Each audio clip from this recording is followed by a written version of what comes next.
दोन बुरटे चोर आपल्या बॅगमध्ये मेलेली कोंबडी घेऊन येतात आणि गाडीची वाट बघत असतात. कोणती तरी अशी गाडी बघायची ज्याच्यापुढे ही मेलेली कोंबडी टाकायची आणि त्याच्याकडनं पैसे वसूल करायचे.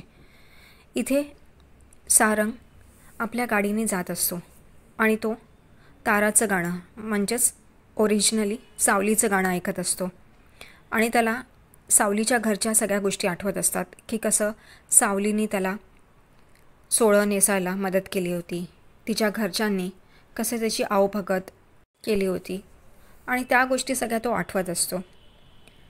इथे सावलीच्याच आठवणीत तो असतो असं म्हणायलाही हरकत नाही.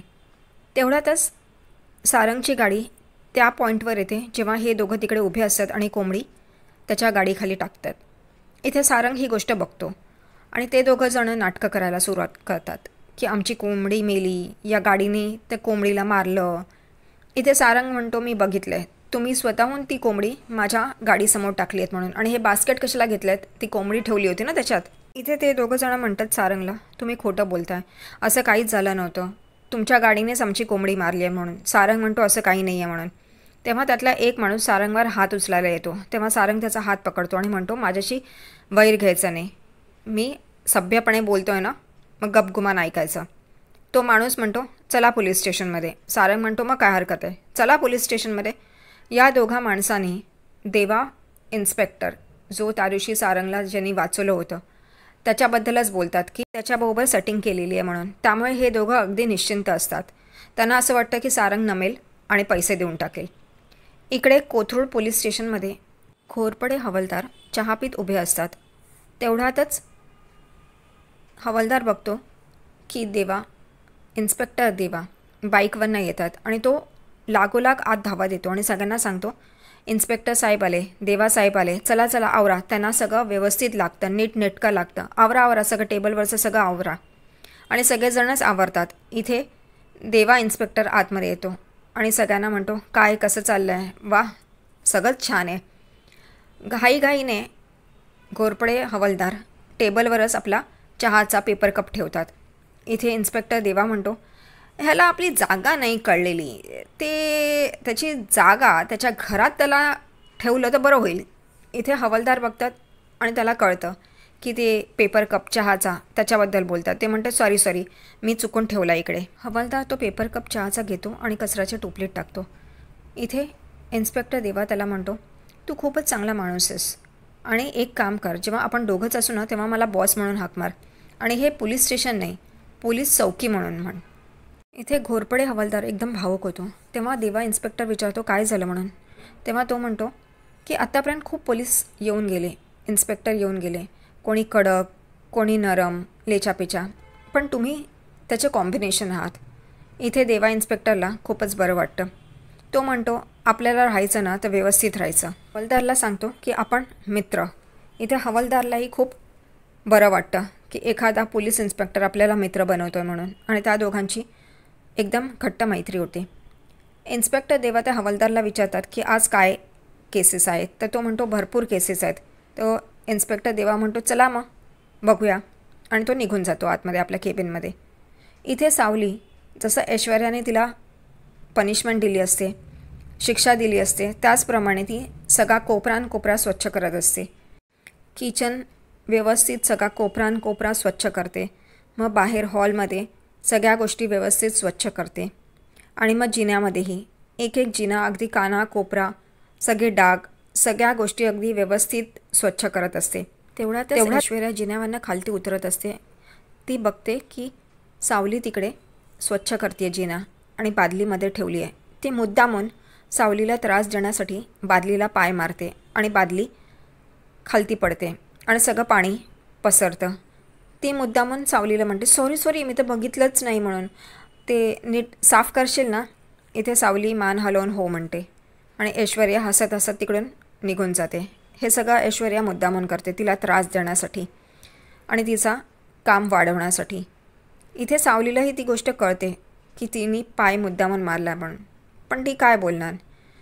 ती ऐश्वर्या गेल्यानंतर तिकडे साफ करत बसते, सगळं पाणी स्वच्छ करते ना तर कोणीतरी तिकडून पडेल म्हणून.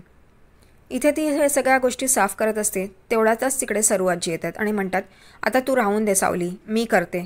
तेव्हा इथे सावली म्हणते, नको नको, मी करते, मला शिक्षा दिली आहे ना, मग ती मलाच करावी लागेल.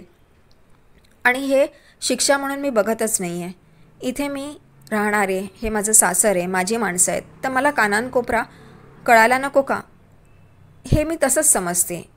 आणि तिचं हे बोलणं ऐकून सरू आजी एकदम विचारात पडते आणि म्हणते, ही कशी मुलगी आहे, मनात म्हणते.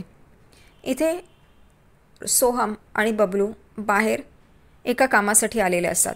बबलू विचारतो सोहमला, तू म्युझिक डायरेक्टरला का भेटतोयस? तेव्हा सोहम म्हणतो, मी म्युझिक डायरेक्टरना भेटून त्यांच्याकडनं माहिती काढतो आहे, म्हणजे मला ही म्युझिक कंपनी ओपन करायला आणि नंतर ह्या सगळ्या गोष्टी घेऊन मी आईकडे जाईन, कारण मला शिक्षण झाल्यानंतर महेंदळे ग्रुपमध्ये काम करायचं नाही आहे, म्युझिक कंपनी ओपन करायची आहे.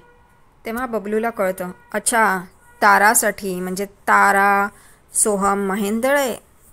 तो हसतो सोहम. तर तो म्हणतो की मग एक काम कर ना, तारालाच का फोन करून विचारत नाही आहेस तू या सगळ्या गोष्टी? सोहम लगेच आपला फोन काढतो आणि ताराला कॉल करतो. तारा त्याचा कॉल कट करत असते. तारा आणि भैरवी तिलोत्तमाला भेटायलाच येत असतात आणि ताराची आई तिच्याबरोबर आहे म्हणून ती सारखा फोन कट करत असते. हे बघून भैरवी विचारते, कोणाचा फोन आहे, उचल ना तो. ती म्हणते, नाही आई, स्पॅम कॉल आहेत. इथे भैरवी ताराला म्हणते, तुला आजकाल खूप स्पॅम कॉल येतात का? आणि तेवढ्यातच परत सोहमचा कॉल वाजतो आणि तारा कट करते. इथे भैरवी म्हणते, चल, आणि त्या दोघीजणी आतमध्ये निघून जातात. इकडे सोहम म्हणतो, अशी कोणती तरी व्यक्ती असेल जी मला आणि ताराला एकत्र आणेल. आणि तेवढ्यातच सावली दिसते काम करताना, म्हणजे आता सावलीच आहे जी त्या दोघांना एकत्र आणेल. सावली जिना साफ करत असते आणि ती आपलं कानान कोपरा जसं ऐश्वर्याने सांगितलेलं असतं तसं साफ करत बसलेली असते. किती वेळा तो जिनाच साफ करते, ना तर किचन साफ करते, ना तर ते हॉलमध्येच साफ करत असते, बाकीच्या खोल्याच नाही येतात बंगल्यामध्ये. इथे भैरवी आणि तारा सोफ्यावर बसलेले असतात. तिकडे सरू आजी त्यांना चहा आणून देते. त्या दोघीजणी चहा पितात. तेवढ्यातच ऐश्वर्या आणि तिलोत्तमा तिकडे येतात. तिलोत्तमा भैरवीला म्हणते, काय आज इकडे काम काढलं, काही विशेष? तेव्हा भैरवी तिलोत्तमाला म्हणते, हो, मला तुला एक विचारायचं होतं. तिलोत्तमा म्हणते, विचार ना. भैरवी म्हणते, ताराची असिस्टंट सावली होती, त्यामुळे आता तिच्यामुळे ताराचं काम खूप अडलं आहे. त्यामुळे मला हे विचारायचं होतं की आम्ही परत सावलीला आमच्याबरोबर घेऊन जाऊ का? तिलोत्तमा मनातल्या मनात विचार करते की हे बरं होईल, म्हणजे ती या घरातच राहणार नाही आणि सारंग काय आणि आमच्या डोळ्यासमोर पण राहणार नाही, ती बाहेरच्या बाहेरच राहील, त्यामुळे एवढा भाव मिळणार नाही तिला, आणि तेच बरं आहे म्हणून. आणि ती हो म्हणणार असते. तेवढ्यातच ऐश्वर्या भैरवीला म्हणते, तुम्ही असं कसं बोलताय म्हणून, ती या घरची सून आहे, आम्ही मानत नाही आहोत पण आहे. इथे तिलोत्तमा ऐश्वर्याकडे बघते आणि म्हणते, तू काय बोलतेस? तेव्हा ऐश्वर्या म्हणते, हो मॉम, तुम्हीच विचार करा ना, ती बाहेर असं ताराची असिस्टंट म्हणून गेली तर कसं वाटेल, महेंदळ्यांचं नाव खराब होईल, कारण तिला 4 लोक महेंदळ्यांची सून म्हणून ओळखत आहेत, तर ते चुकीचं वाटेल. इथे भैरवीचं तोंड पडतं आणि तारा तर काय बघायलाच नको. इथे तिलोत्तमा विचार करते आणि इथे भैरवीला राग येतो. तेवढ्यातच भैरवी बघते की इकडे सावली जमीन पुसत असते. तेव्हा तिला एकदम आठवतं आणि ती तिलोत्तमाला म्हणते की तिलोत्तमा, मला असं वाटतं तू हिला सून मानत नाहीस, कारण नाही तर ही अशी नसती, आणि त्याचमुळे मी तुला म्हणते की जाऊन दे, आमच्याबरोबर येऊन दे तिला ताराची असिस्टंट म्हणून. इथं तिलोत्तमाला थोडा राग येतो, इगो हर्ट झाल्यासारखं होतं. तेव्हा तिलोत्तमा भैरवीला म्हणते, तू यापूर्वी जेव्हा पण बोलली आहेस तेव्हा माझी मैत्रीण म्हणून बोलली आहेस, पण आज मला असं का वाटतं आहे की तू इगो आहे आणि तसं तू बोलते आहेस म्हणून. इथे भैरवी म्हणते, नाही नाही, असं काहीच नाही आहे, पण ती तसंच बोलत असते. इथे एकदम भैरवीचा आवाज ऐकून सावली एकदम उभी राहते आणि तिच्याकडे डचकून बघते. इथं भैरवी म्हणते, नाहीतरी ही तुम्हाला तुमच्या डोळ्यासमोर नको आहे ना, त्यापेक्षा ही बाहेरच राहील ना, नाहीतरी इकडे कामं करते तशी तिकडे कामं करेल. तेव्हा तिलोत्तमा म्हणते, ही जाईल का बाहेर? हिला आता ऐशो आरामाची सवय झाली आहे, या महलाची सवय झाली आहे, त्यामुळे ती अशी बाहेर येणार नाही. तेव्हा भैरवी म्हणते, अच्छा, म्हणजे निर्णय सावली घेईल का? तेव्हा सावली एकदम डचकून भैरवीकडे बघते.